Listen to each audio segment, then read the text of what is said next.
Então, nós voltamos a examinar a questão das relações entre matéria e forma no sistema de inteligência. Eu, particularmente, quero dizer que, para mim, foi uma satisfação imensa constatar que o Tércio passou a distinguir de forma muito nítida e muito clara essa questão, e isso é possível de ser constatado na leitura de um pequeno texto que ele postou na página do grupo de estudos essa semana.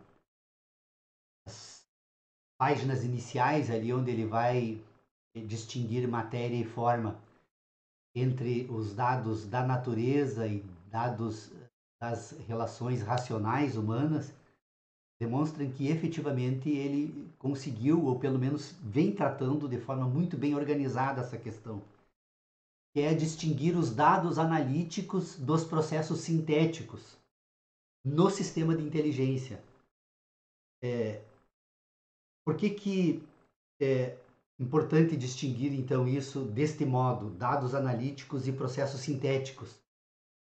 Porque todo o sistema de racionalidade utilizado pelo ser humano para pensar sobre a natureza e sobre si, ele trata com duas questões que são absolutamente distintas e que precisam ser distinguidas permanentemente depois, quando avançarmos nessa investigação, que é entender que no sistema de racionalidade tem uma parcela utilizada pelo indivíduo que são dados da natureza e uma outra parcela que são os processos sintéticos produzidos pelo sistema orgânico para guardar memórias a respeito dessas matérias da natureza.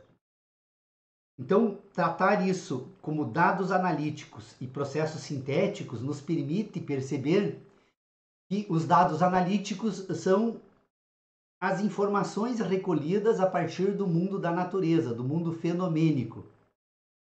E os processos sintéticos são, então, as representações, as memórias ou as sínteses produzidas pelo organismo humano para resgatar essas informações quando ele se volta, então, para o âmbito da racionalidade, quando ele volta a pensar sobre as suas memórias. Então, essa distinção entre matéria e forma, ela é muito relevante, porque ela distingue claramente uma questão que nós precisamos tratar de forma categórica. Primeiro, não há matéria no âmbito da razão humana. A razão humana, ela é um processo sintético. E esse processo sintético utilizado pela razão humana tem um organismo humano como matéria. Portanto, o organismo humano é o responsável pela produção destas sínteses. Estas sínteses, que são produzidas pelo organismo humano, são resultados de um processo fenomênico em que o universo se imprime no organismo por meio das sensações, e estes dados, estas matérias das impressões, então, servem para produzir estas sínteses. Então, nós temos o universo no âmbito da fenomenologia que está fora do indivíduo, e nós temos uma parcela do universo no âmbito da fenomenologia que é o próprio indivíduo. Este indivíduo, então, se torna autônomo do universo na medida em que as sínteses permitem constituir um sistema de memórias do universo, de modo a permitir que o indivíduo, quando voltar a tratar do universo, ele não precise mais ir lá no universo buscar essas informações, porque elas já estão contidas nele. Então, são processos sintéticos. Por quê? Porque, embora representem o mundo da natureza no âmbito das ideias, esses processos não são o mundo da natureza. Eles são apenas representações do mundo da natureza. É uma parcela do mundo da natureza que ganha autonomia em relação à totalidade do mundo da natureza, porque as sínteses permitiram que isso ocorresse. Então, quando você distingue matéria e forma, e eu ressalto, Tércio fez isso muito bem naquele primeiro. É óbvio que ele precisa melhorar aquele texto. Ele apenas começou a entender essa questão. E se ele continuar a tratar deste modo, ele vai perceber que ele vai poder avançar em outros universos absolutamente novos e em ordem, porque isso dá ordem para essa discussão. Então, estas primeiras questões colocadas ali, para mim foi de muita satisfação, porque o Tércio participa do grupo de estudos, assim como o André participa do grupo de estudos, e não vai nenhuma crítica ao André, porque o André é um menino muito inteligente, eu tenho certeza ainda que já brilha hoje, ainda vai brilhar muito mais no futuro. Mas eu percebo, por exemplo, que o André ainda, ele embora entenda isso, quando vai tratar de outras questões, ele ainda não consegue fazer essa distinção que o Tércio começou a fazer.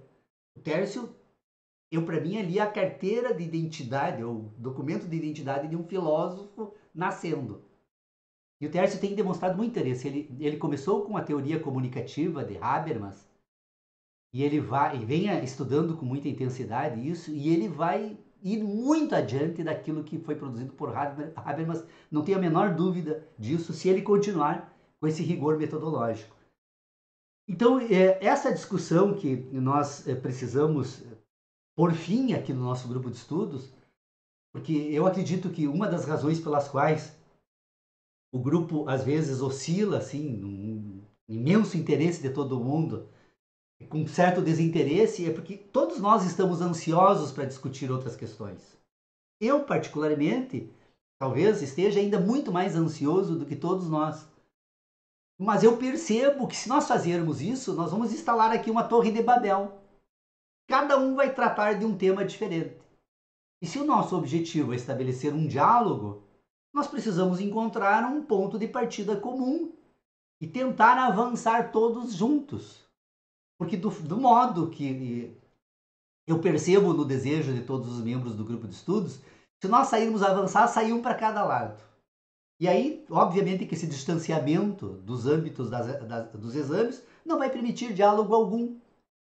Aí então, ou alguém aqui assume o papel de tutor, então, e fica, como a filosofia clássica sempre fez, né? Elege alguém para o pensador do grupo e parte então das ideias lançadas por alguém aqui no grupo, e então se tornam seguidores, né? Ou se faz isso, ou não se consegue filosofar. Por isso que eu, particularmente, tenho feito esse alerta e pedido para que os participantes do grupo de estudos tenham uma certa cautela, né? Não sejam muito ansiosos e a gente consiga se manter unido até todos nós conseguirmos encontrar um modo de seguirmos juntos, dialogando e aí sim avançando nesse universo extraordinário que é a filosofia. A filosofia é a ciência das ciências.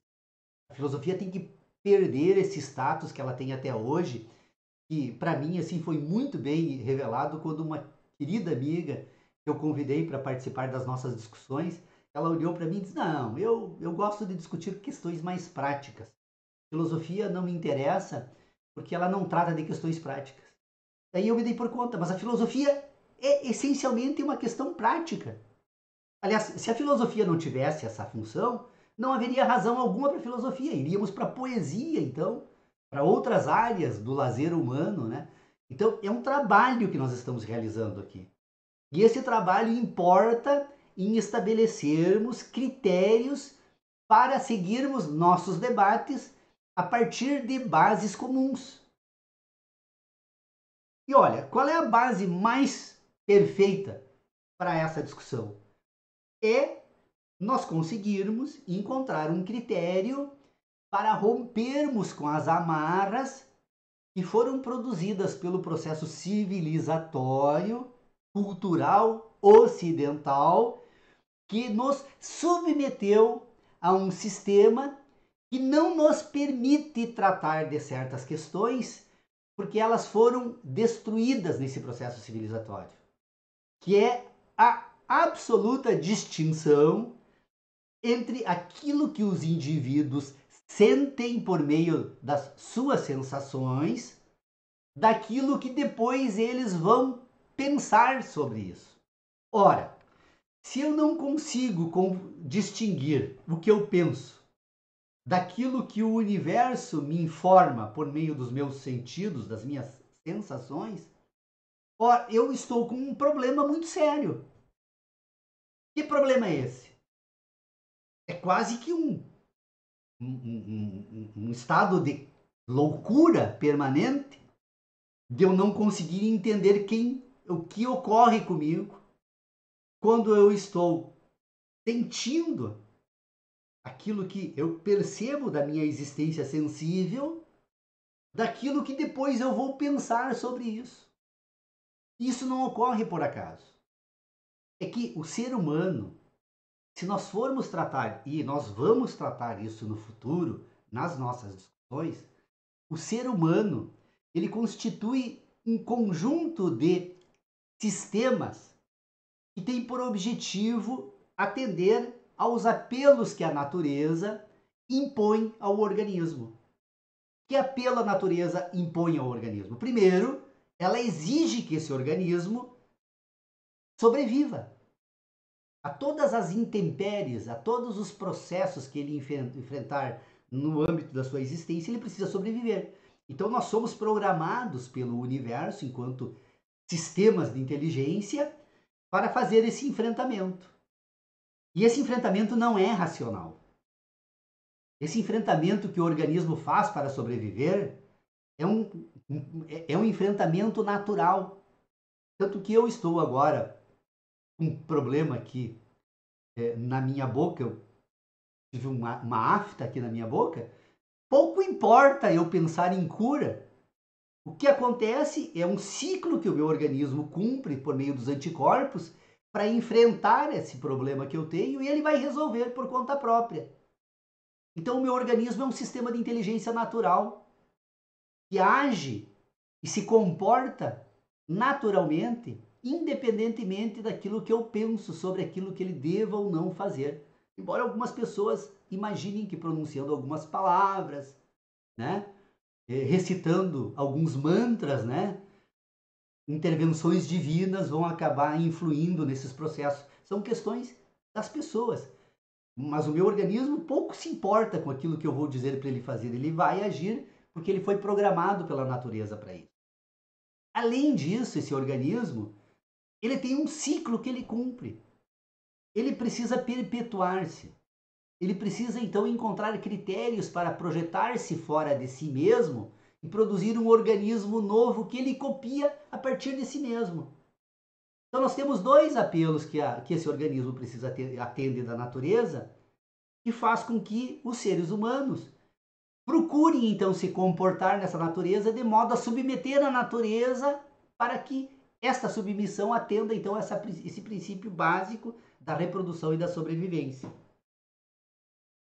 Pois então, se o organismo faz isso de modo natural, racionalmente, quando pensamos sobre a nossa existência e constituímos os sistemas de ideias para existirmos, as nossas relações racionais vão também atender, de certo modo, esses comandos da natureza. Então, os indivíduos produzem as suas ideologias, que é o modo pelo qual eles encaram esse mundo no qual eles vivem.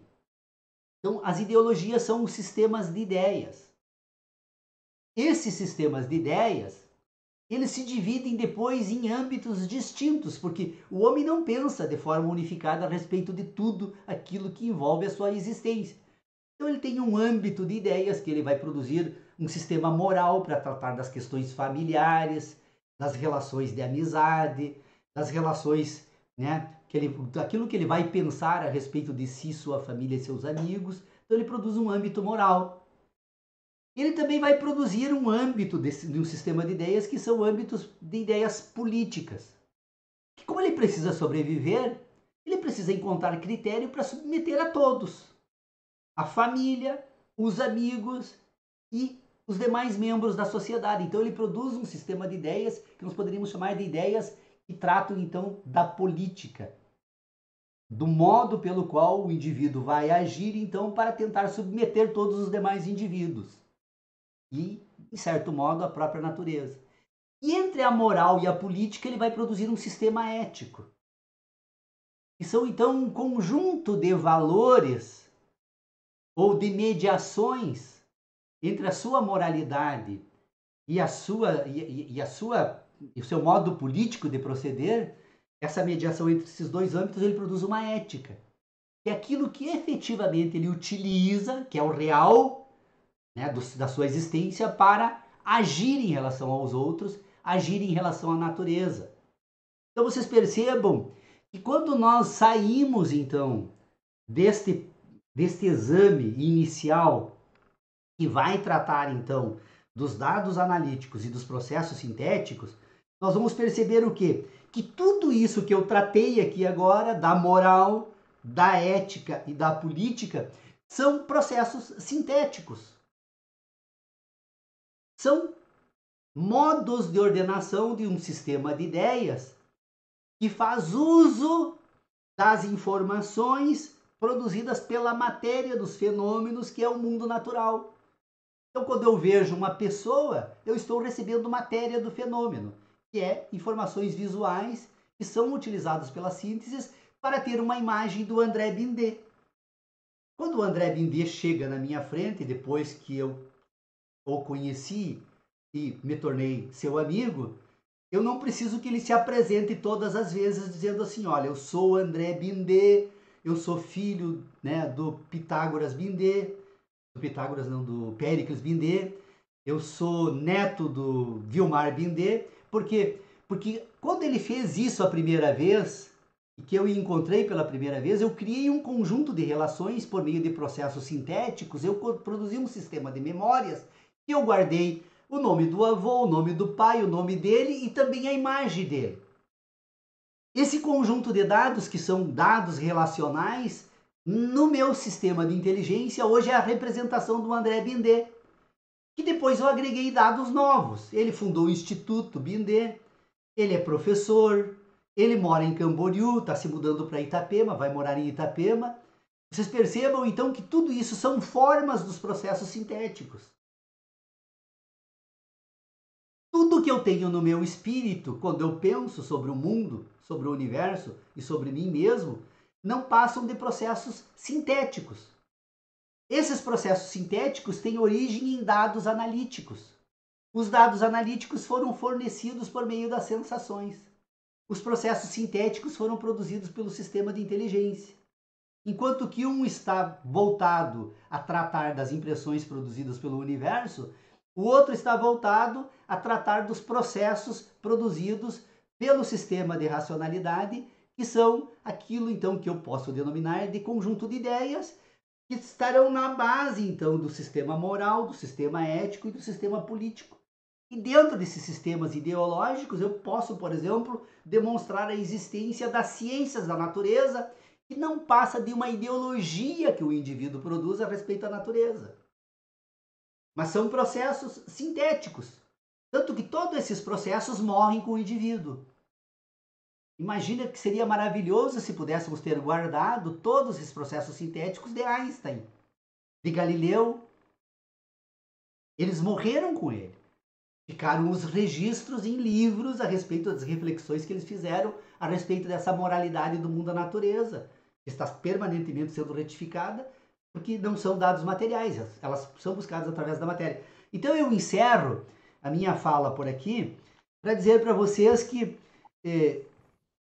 para mim, assim, é um exercício maravilhoso falar a respeito desses temas, porque eu tenho procurado, para mim, eu me exercito a cada fala que eu faço aqui, mas eu acredito que vocês também deveriam fazer o mesmo. Porque ninguém ensina nada para ninguém aqui nesse nosso espaço de debate. Aqui, a única tarefa que nós temos é provocarmos-nos uns aos outros a pensar sobre aquilo que é relevante e que precisa ser colocado em ordem. Então, em síntese, seria isso. Me estendi um pouco, né? Mas esse tema é absolutamente relevante, importante e fundamental se nós quisermos prosseguir em ordem nos nossos debates e unificados, né? Onde não fique uma torre de Babel entre todos. Podem abrir os microfones, fiquem à vontade.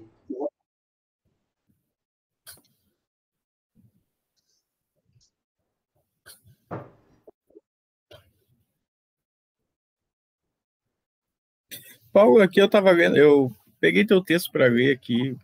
Claro que é uma leitura bem rápida, né?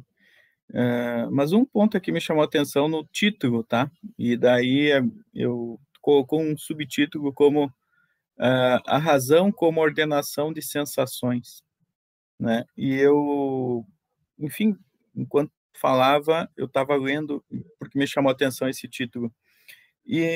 Mas até que ponto? Agora pode ser a mais idiota das perguntas.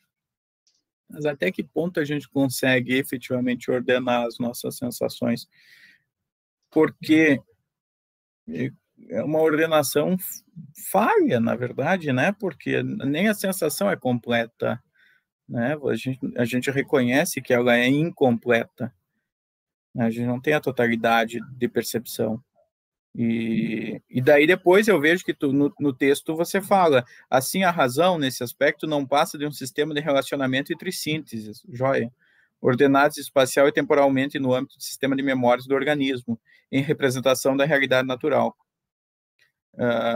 Então, as sensações, então, são, por mais que sejam sínteses, vamos dizer assim, mas são incompletas, né? Porque a gente não consegue ter a percepção total do mundo. Sim, E sempre.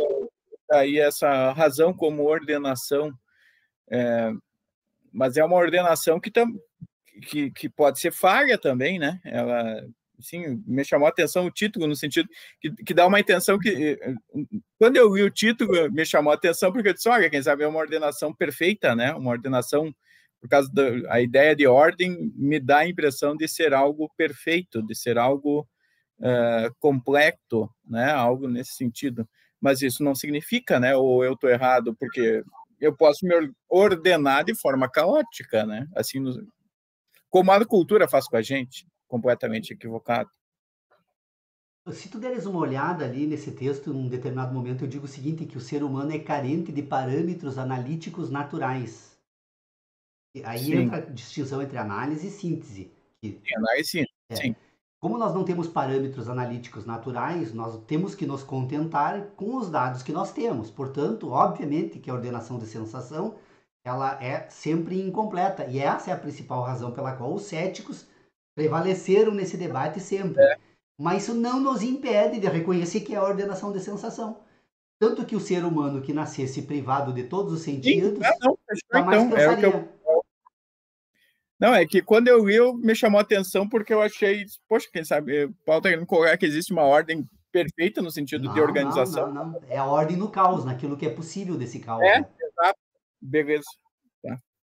Não, me chamou a atenção o título, por isso que eu acabei lendo ali. Matéria, mutação e movimento num sistema de inteligência ordenado por sensações. Acho que é esse o subtítulo, né? É exatamente demonstrar esses dois âmbitos. Isso, A isso, matéria esse é o no universo, que está em mutação e segundo. movimento, e o sistema de Isso. inteligência, que é a ordenação de sensações, que são as sínteses, Uhum, né? O uhum, título uhum. representa bem a ideia geral de todo o texto.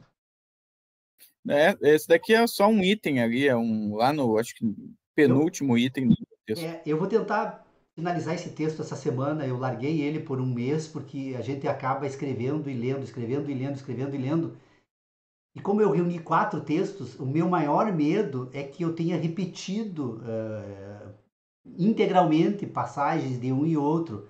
Então, se vocês derem uma lida, me chame a atenção, porque quando eu larguei o texto de lado, eu percebi que era impossível para mim fazer isso naquele momento, para eu fazer isso naquele momento. Então, Uhum. Paulo, uma dúvida aqui. Quando a gente fala em avançar, né, dessa questão, tu refere bastante no sentido de a gente organizar primeiro esse mundo que a gente está tratando aqui, para poder falar em avançar, a questão da comunicação, todas essas questões. Isso significa que, a partir do momento que a gente avançar desse momento aqui, nós vamos sempre partir dos dados sintéticos. Nós vamos abandonar os dados analíticos e, por exemplo, se a gente vai tratar da comunicação, por exemplo, né? perfeito. E as questões, quer dizer, se abandona os dados analíticos e já se parte, digamos, os dados analíticos processados com a síntese e já se parte dos dados sintéticos. Não há mais que se falar em dados da natureza a partir dessas visões comunicativas da filosofia? Perfeito. Alexandre, essa é a questão central. Quer dizer, quando nós dialogamos ou falamos da linguagem e da comunicação, nós estamos no âmbito da síntese pura, né? Pura no sentido, assim, naturalmente que não no sentido que eu emprego nas discussões, mas estamos tratando de sínteses. Só que tem uma questão importantíssima aqui nessa discussão. Primeiro, não existe síntese sem dados analíticos, a não ser na matemática e na geometria. Se nós deixarmos sempre tem que voltar para fazer verificação. Então, a verificação ela é fundamental, porque senão nós inventamos, que aliás, né? Então, tu cria um mundo paralelo, né? É o que você faz aqui, é o que Heidegger fez. Vocês a cultura inventa daí um homem, inventa um mundo, e aí todo mundo se insere nesse universo da linguagem, né? De existência por meio da linguagem, abandona o mundo da natureza e aí entram num mundo que absolutamente é inventado. Isso as seitas utilizam de forma muito eficiente, né?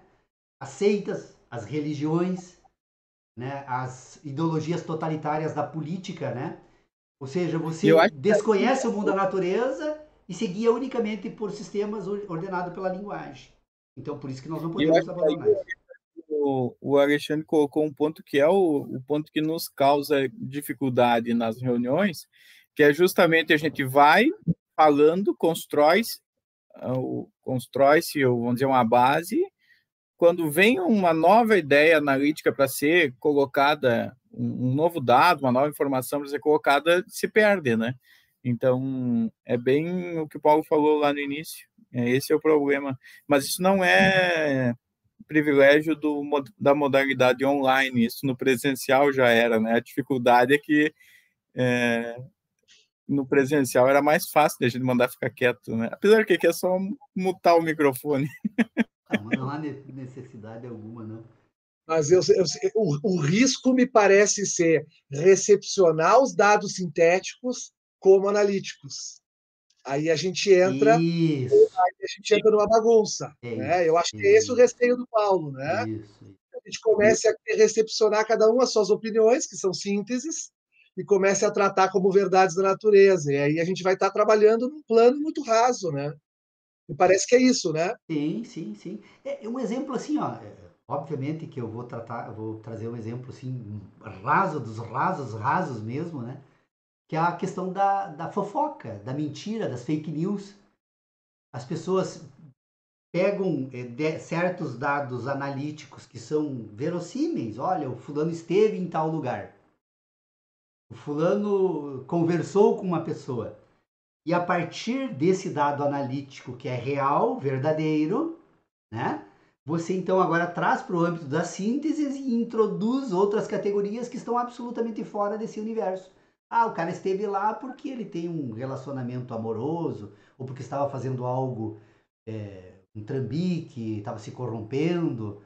Ou seja, você pega uma parcela da realidade que é verificável, traz para o âmbito da síntese e introduz então agora, né, certas conclusões que absolutamente não tem nada a ver com a realidade. Isso é o que aconteceu agora recentemente nesses fatos aí que nós estamos vendo na televisão, a partir da República de Curitiba, né?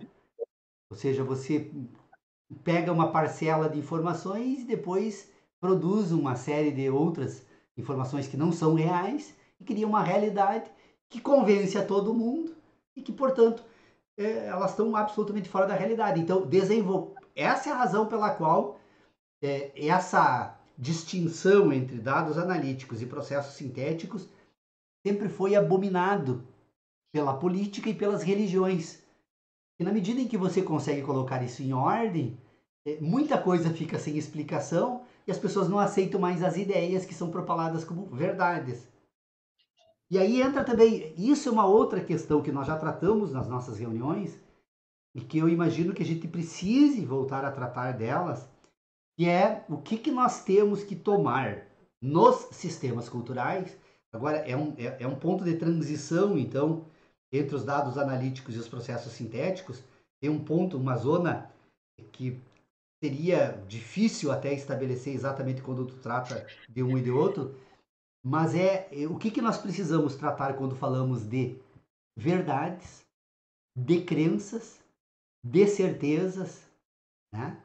E aí, então, nas crenças, né, nós podemos introduzir as crenças que são as crenças fundadas e as crenças infundadas, né? Então, verdade, certeza e crença, elas são instrumentos de verificação entre aquilo que se produz nos processos sintéticos e aquilo que se trata dos dados analíticos do mundo da natureza. Como elas fazem essa transição da natureza para o espírito, é fundamental distinguir isso. Mas nós já tentamos fazer essa discussão nas nossas reuniões. Elas foram interessantes, mas no final eu percebi que ainda foram insuficientes. Isso é um dado, é uma questão que precisamos tratar novamente, eu penso, pelo menos.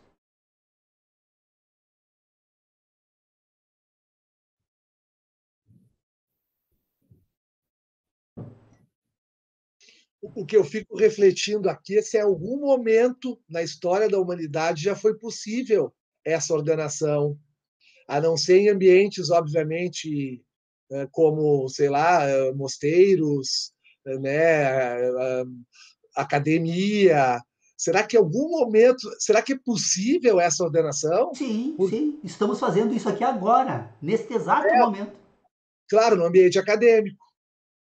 Não necessariamente acadêmico, mas eu penso o seguinte, ó, que eu posso não ter examinado tudo que tenha sido tratado no âmbito da filosofia a respeito desses temas.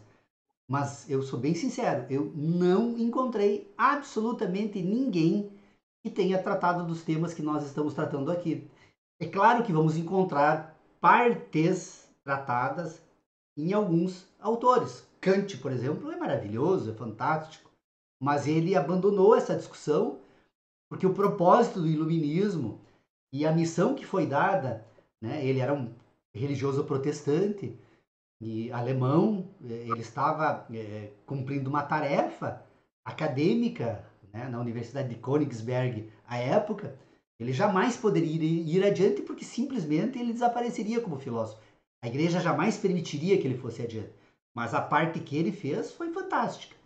Um outro autor que tratou de forma maravilhosa esse tema foi Descartes, né, pisando em ovos.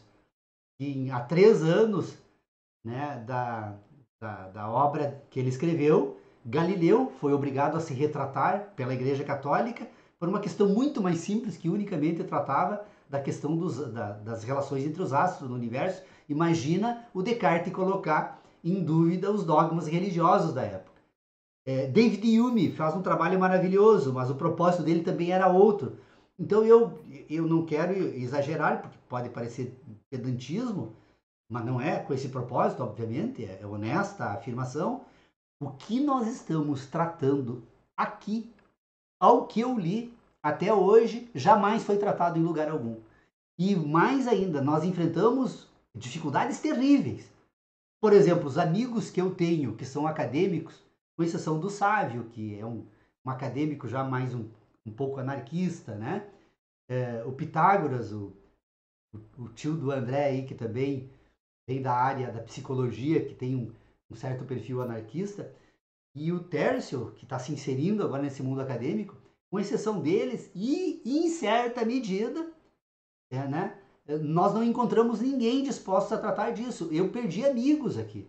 Eu tenho um professor de filosofia aqui de Santo Ângelo, que dá aula aqui nas universidades, e simplesmente eu mandei um pedido de amizade para ele, para uma rede social, ele não aceitou. Eu tenho amigos aqui na Unijuí que agem da mesma forma. Por quê? Porque eles sabem que estão divulgando ideias que eles não acreditam, que elas não são verdadeiras, que não têm fundamento. Mas se eles aceitarem isso, eles construíram uma vida deles, eles ganham dinheiro, eles vivem disso. Se eles colocarem isso em xeque, eles perdem a base material da existência deles. Então nós seremos sempre malditos nesse mundo da filosofia. Eu não tenho a menor dúvida disso. E essa é a razão pela qual, né, a gente tem que ter claro isso. Porque a primeira forma de nos combater é nos ignorando, né? Fazendo de conta que nós estamos tratando de assunto completamente fora da realidade, E o segundo momento, e eu não tenho dúvida que isso ainda vai ocorrer, é nos combater diretamente, fechando portas, literalmente, no sentido de tentar fazer com que a gente pare com essas discussões, porque isso coloca em xeque todo o sistema vigente hoje, especialmente educacional.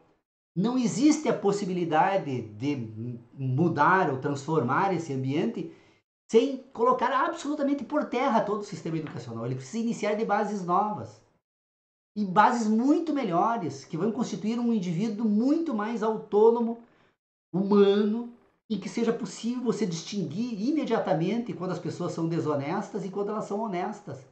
Porque hoje o sistema educacional que nós estamos inseridos, ele é todo produzido para dissimular a desonestidade, especialmente a intelectual. Porque a desonestidade intelectual está na base da organização do sistema de ideias que nos constitui e nos faz sermos escravos de nós mesmos, né? Aliás, eu sempre disse que o ceticismo faz do homem o trapaceiro de si mesmo. O cético, se ele sabe que ele é um trapaceiro, então ele é trapaceiro dos outros. Isso acontece no mundo acadêmico tradicional, né? Mas quando ele não sabe e ele aceita essas ideias, ele acaba se tornando um trapaceiro de si mesmo, porque ele engana a si mesmo. Ele aceita ideias que se ele parar e colocar a cabeça no travesseiro e voltar a tratar das ideias, ele vai perceber que não tem absolutamente nada a ver com a realidade. São questões inventadas.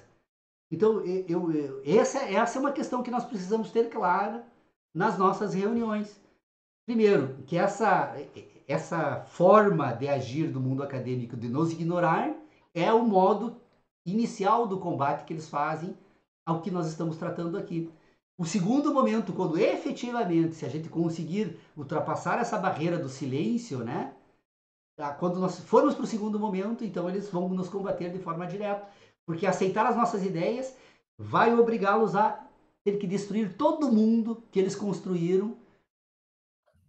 Garante da vida, como eu disse, o ser humano ele é programado para sobreviver a qualquer custo. Ou seja, a sobrevivência material deles depende disso. Né? Então, dificilmente eles vão aceitar. E como nós não temos como produzir filósofos novos desde o início, né? Então a nossa missão, infelizmente, vai ser ficar até o fim da vida reclamando, brigando, discutindo e tentando trazer novas pessoas para essas discussões. Elas são relevantes, humanamente relevantes, extremamente relevantes. Fantástica resposta, Paulo. Obrigado. Compreendi bem. O que tu quis dizer é que somos poucos. Somos poucos, somos.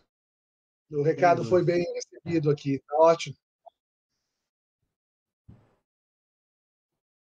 Pois bem, meus amigos, não sei, podemos dar já que estamos retomando as nossas discussões, podemos deixar para a próxima semana, se fizermos a nossa reunião. Eu acredito que na próxima semana talvez o Tércio esteja presente. Que com o lockdown talvez ele fique essa semana no sítio que ele tem aqui Eu estava brincando com ele, dizendo que a filosofia na laje, porque ele tem o rio Ijuí, assim, tem umas lajes maravilhosas lá. E você já viu umas fotos do Tércio lá, ele é budista, né? Ele é praticante do budismo. Eu já vi ele sentado naquelas lajes lá, deve ser uma coisa maravilhosa.